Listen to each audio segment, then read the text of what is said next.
Well, welcome, Rob. We're doing a series, Clarity Accounting, where we're having chats with a few of our clients or our contacts, just to hear their story of how they started the business, what their business is about. I'm delighted to this episode. We're having a chat with Rob Brougham of Braided Communications, who you'll about hear has got a very interesting business, and a good story to tell, hopefully. So welcome, Rob. Thank you very much, and you're setting some expectations pretty high. I know. I'm talking it up, Rob. Talking it up. Well, first of all, if you can tell me a little bit, for those that don't know, obviously I know a little bit about the company, what Braided Communications is, what do you do? Sure. So Braided Communications is a company that first started in the space sector. So we actually started by creating a communication technology to allow astronauts on future deep space missions to stay in touch with Earth, which is obviously a pretty important thing. We solved a kind of a very significant technical problem in that area. Somehow managed to find our way to be talking to NASA very early in our history. So as far as I know, we're the only British company whose first income came from NASA. We still work in the space sector now. So since our first work with NASA, we've worked with the European Space Agency and the UK Space Agency, and we're just about to start our second research project with NASA, understanding how our technology works. So that's where we started. That's still a big part of the business. And then it turns out, because astronauts aren't the only people who have communication challenges, a lot of people do on Earth too, in particular in meetings. And it turns out the thing that we invented to solve the problem in space also solves a very big problem on Earth in meetings, in particular in meetings where, well, in all meetings, most times you only get 2 or 3 people talking, but everyone's got good ideas. How do you get the best out of everyone? And that's what our technology solves on Earth. So we've got work in space and work on Earth, which is kind of cool. Yeah, no, and it's quite cool. I remember when you come on as a client, and I'm a bit of a space geek, and I'm like, wow, this is like my ideal client. And a lot of people out there are the same, the NASA and the space agency and things like this, just to be involved in that is like, well, it's exciting for me anyway, to understand that. But that kind of shows you how a business can pivot of you then saying, well, this kind of works in different scenarios, and let's sort of work that out there, because it's a completely different industry, completely different sort of customer, etc. So it's been interesting to see. The company got investment, so that's kind of maybe unusual for most startup companies, but you received sort of outside investment to start off. If you can maybe just talk me through how that came about and how you found that process. Yeah, so we did get some investment. We had some investment from originally sort of friends and family, and then we got some VC investment as well. We're not talking huge amounts of money, relatively modest amounts of money, but as a software company, we don't need an enormous amount of funds. But that was something that was always part of the plan, because certainly on the space side of the business, whilst getting early traction and early research engagement was always part of the plan, we knew that the revenues would take a long time to come. So you need investment to sort of get you along that journey. We also always knew from day one that there would be some applications of the technology on Earth. So we had a sort of a pretty good business model that we were creating, that we thought we could get some interest from investors. So that was what we did. It was not easy. It's never easy.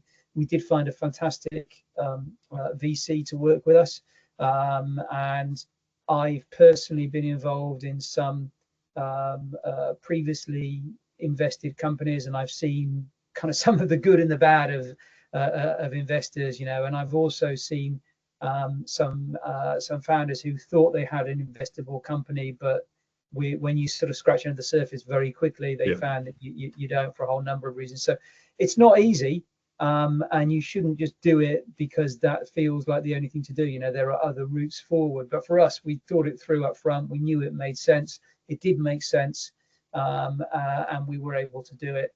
But yeah, it was very time consuming. Everyone will tell you that about investing money, very time consuming. But yeah, we got through that.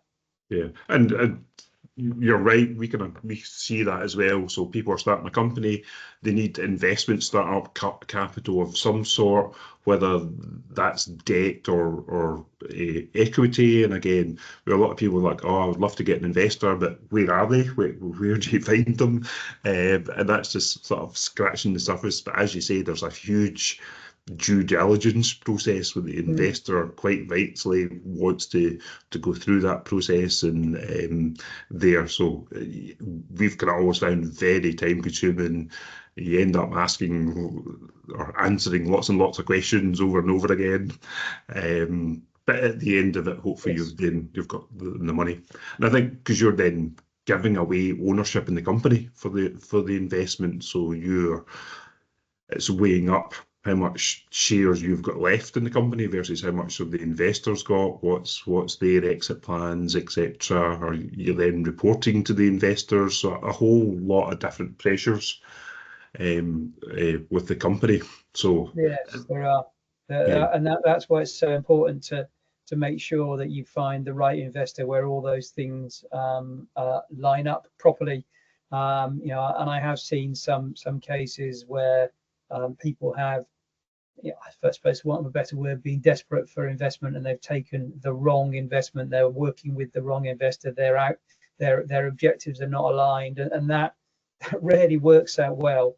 So I guess, you know, I'm lucky. I'm not kind of. I've been around the block a few times. As I said, I've been through a few similar sort of stories and adventures before, so I had got the benefit of a little bit of experience about what good looked like and what bad looked like.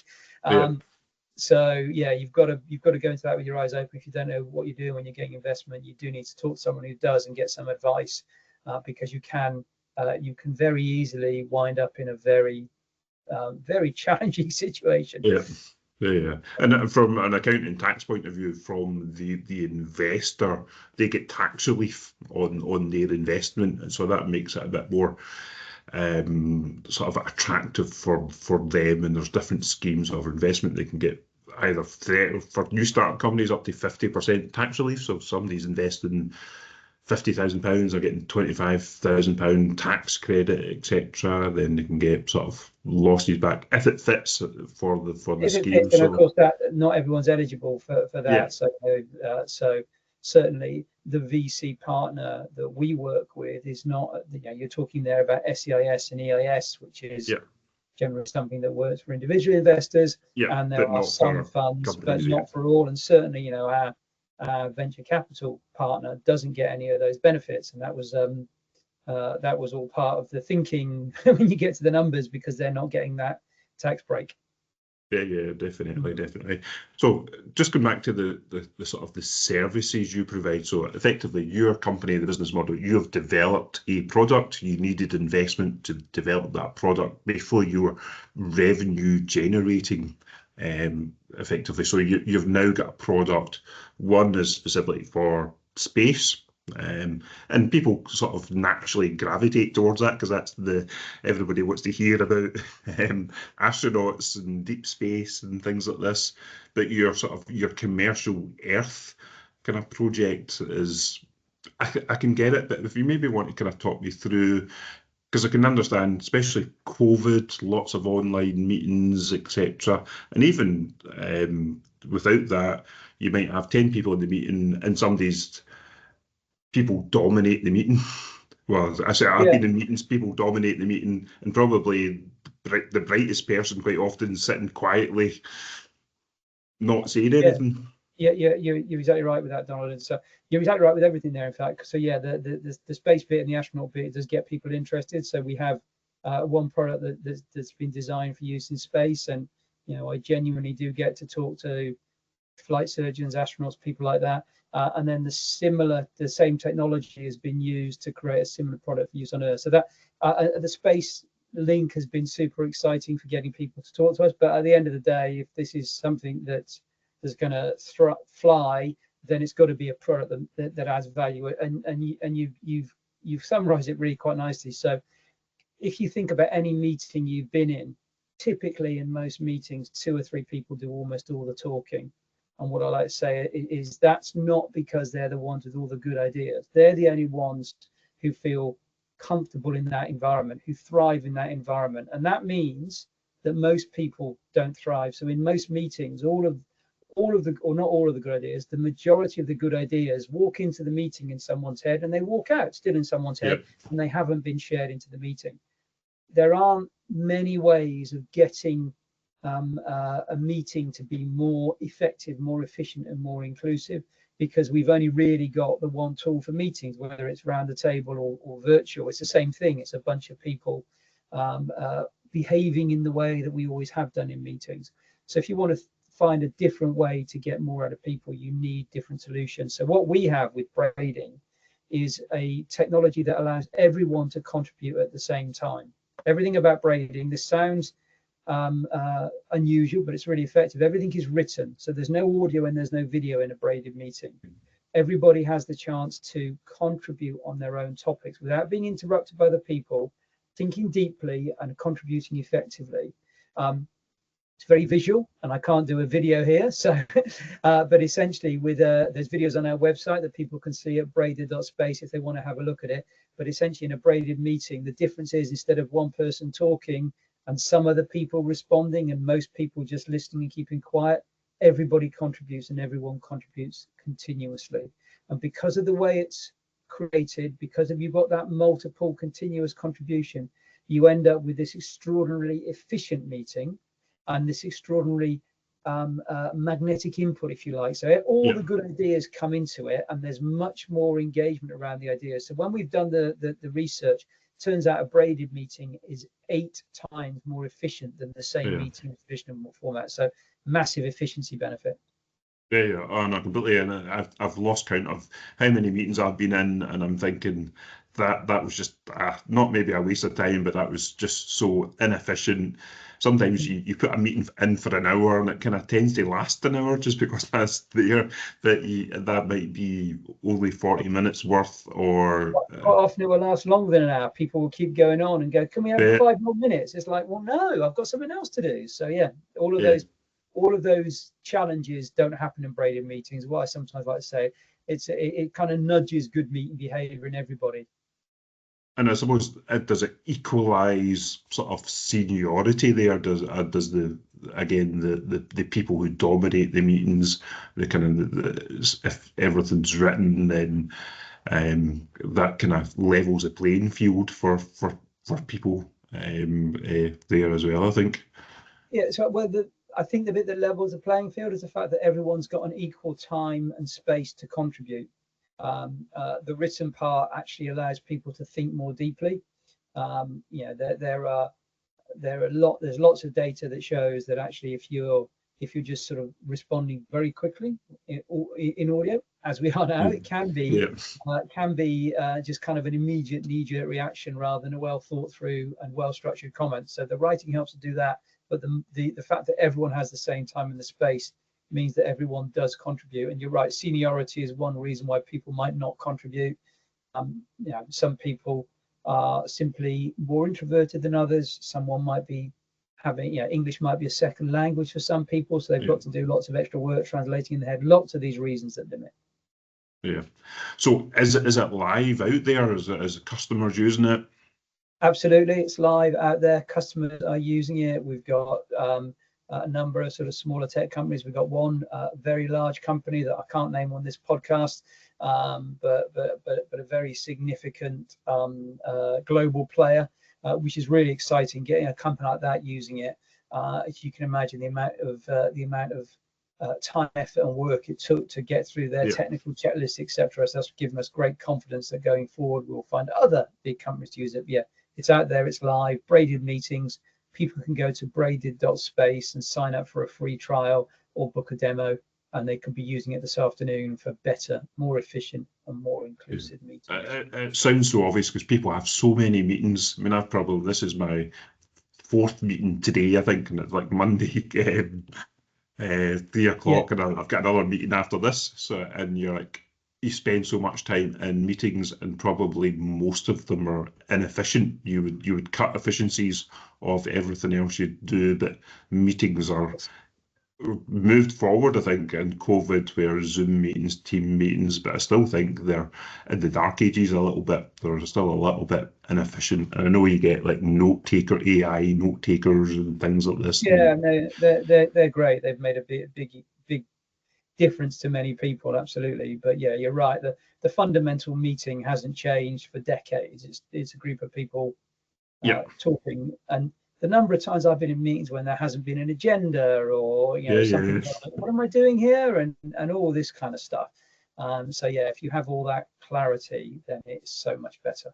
Yeah, and I often hear people say this meeting could have been an email, or you come out of the meeting, then you're no further forward at the start of the meeting. So anything that helps that.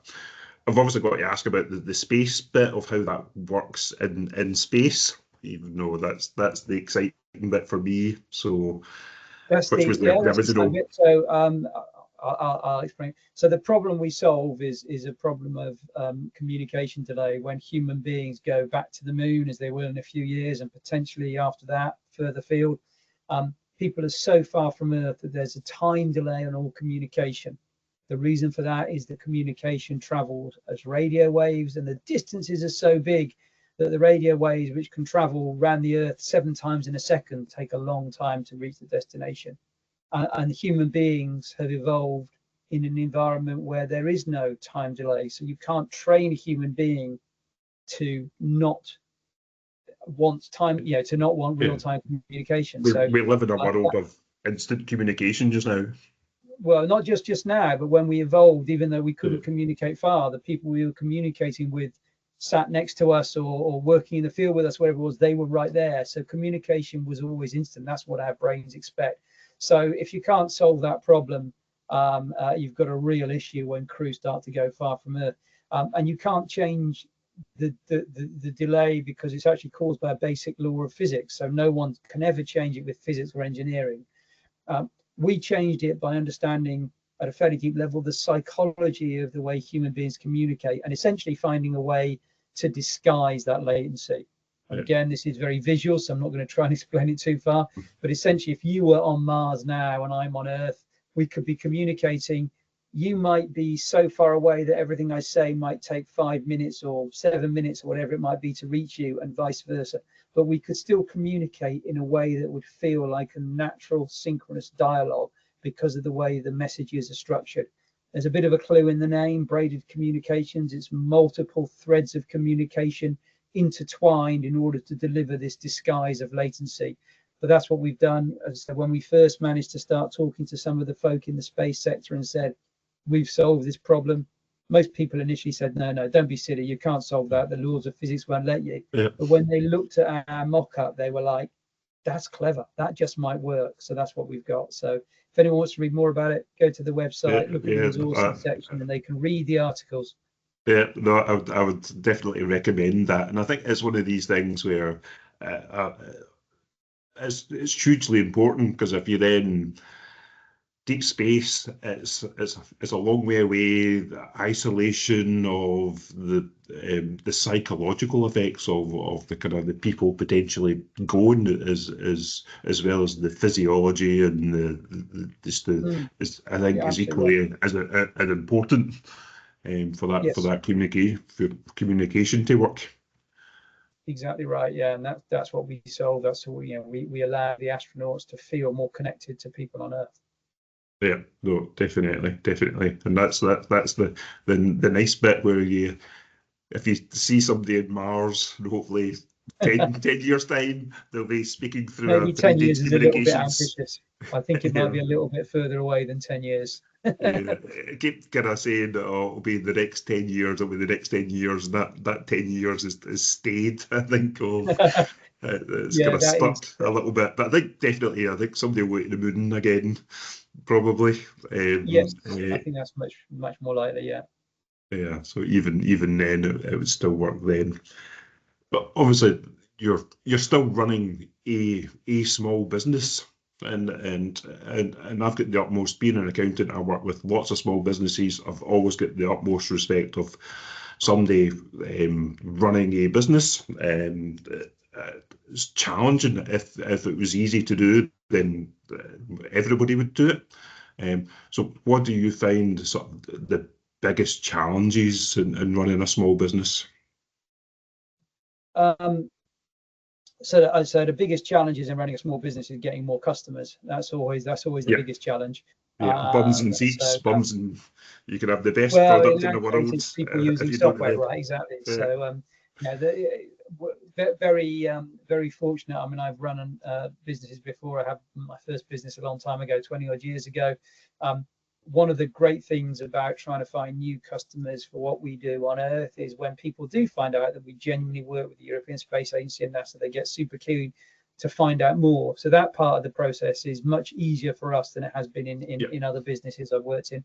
But still, you have to take people from the this is an idea to actually want to try this. And what we do is so new. It's not like we're a better mousetrap or a better version of X, Y, and Z. It's completely different. So we do have a challenge of people understanding that there's a different way of running meetings that might work for some meetings some of the time. So that's my biggest challenge. There's lots of other challenges as well, and I'm sure we're going to talk in a second about some of the financial challenges, but that's the biggest challenge.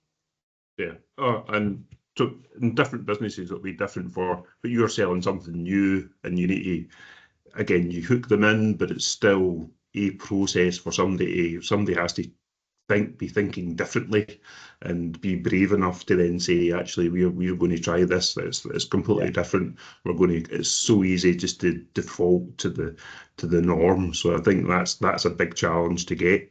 And again, if you're selling to big companies, actually getting in the door is difficult. Getting through all their sort of processes and things like this just to get stuff implemented is difficult as well. So how does your business model work? Is it like a monthly subscription or license fee that people use?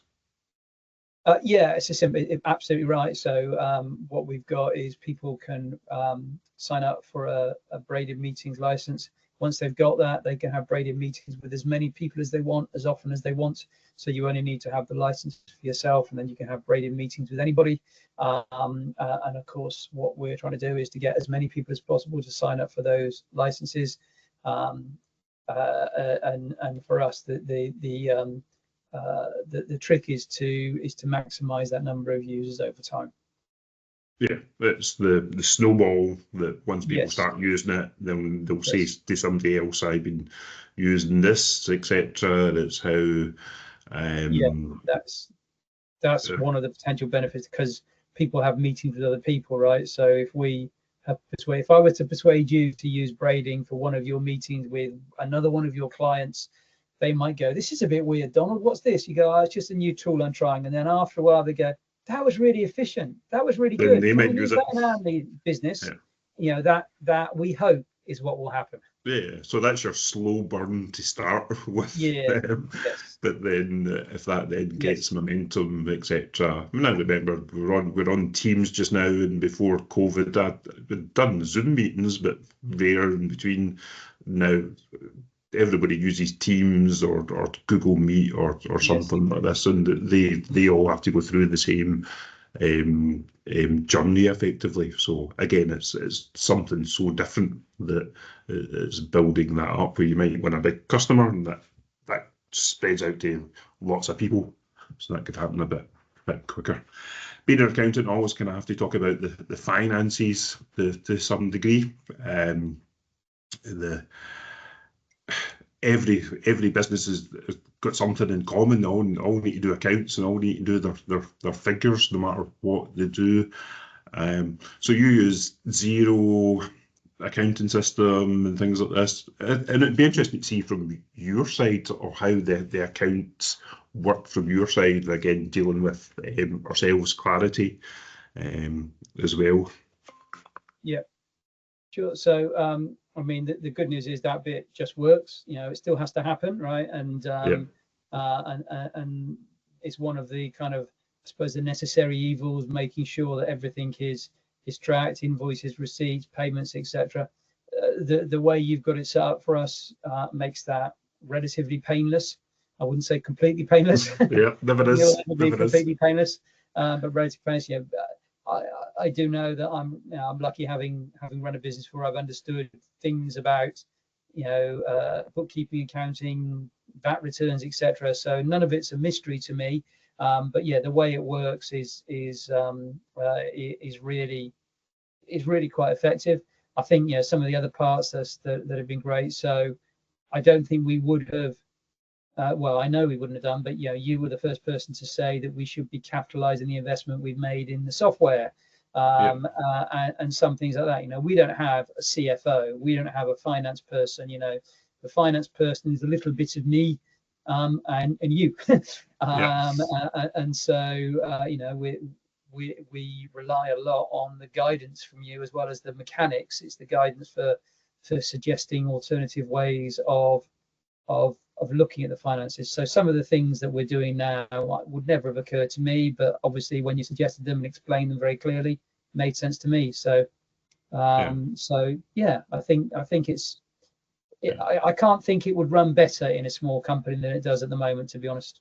Yeah, and that's good. That's good to hear. And as you say, the running a small company, you wear many different hats. You're Yeah, the operating officer. You're the charge of sales. You're in charge of marketing. You're in charge of finance as well. You're yeah, the janitor, the person that changes the light bulbs, um, things like this. So I think the finance aspect is a lot of it is routine. It's kind of up, as you say, we try and automate it as much as we can, but it doesn't eradicate the work. But you're spending the same things every month and things like this. So it's getting into make sure that's as tight as possible.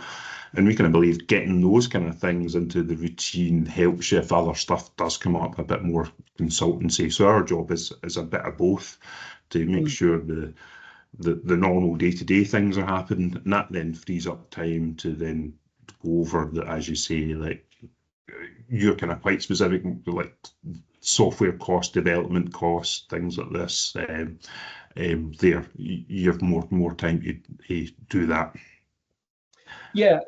Exactly. There's never enough time, right? There's never enough time when you're running a Yeah, small business. As you said before, you do everything in a small business. Um, and it is quite, I've got good friends who work in corporate roles and stuff, and they you have conversations with them and they just don't get it. They just don't yeah, understand. There's no one to delegate to, up or down or sideways. So yeah, having those things run efficiently is so important. And especially when, we talked earlier on about the investment. What we didn't really talk quite so much about is, we've been lucky enough to have a few grants as well. When yeah, you have grants, you have to be very meticulous with how you're accounting for things in there as well. So yeah, it's absolutely critical. And yeah, it's must admit, my heart. Sometimes my heart sinks when I have to open Zero and go, right, I've got to start processing. I've got to get all the invoices for the last few weeks and upload yeah. them and make sure that all of that. It's not fun. Sorry, Yeah, but it's not fun. that's fun for me. But Fun for it me. might be fun for you. A good job it's fun for you, right? But yeah, I've seen it. I've seen it being a lot harder than it is here. So Yeah, I'm grateful for that every time I yeah. do it. No, it's a lot less fun when you don't do it and you've got a year to catch up. That. So yeah, so Oh, that's I a wouldn't lot want to less. think about having a year to catch up. That'd be Yeah, horrific. yeah. So that's a lot less. But I think that kind of finishes up from my side. But it's been fascinating to hear a bit about the business, what you do, and people can find you on your website. I would definitely. Yes. Some companies' websites are like there's nothing on there, but your website tells you all about the product, the services, and it's well worth a read. So I urge Good. people. So Thank you. it's braided space, No, it's braided dot space. braided So dot space. braided dot space. Yeah. Yeah, and definitely I would urge people to give it a try. It's totally different, but I would urge people to give it a try. there. Thank you. But thanks very much, Rob. Thanks, Donald. Good to catch up. Okay, that's Thanks a great. lot. Cheers. Cheers.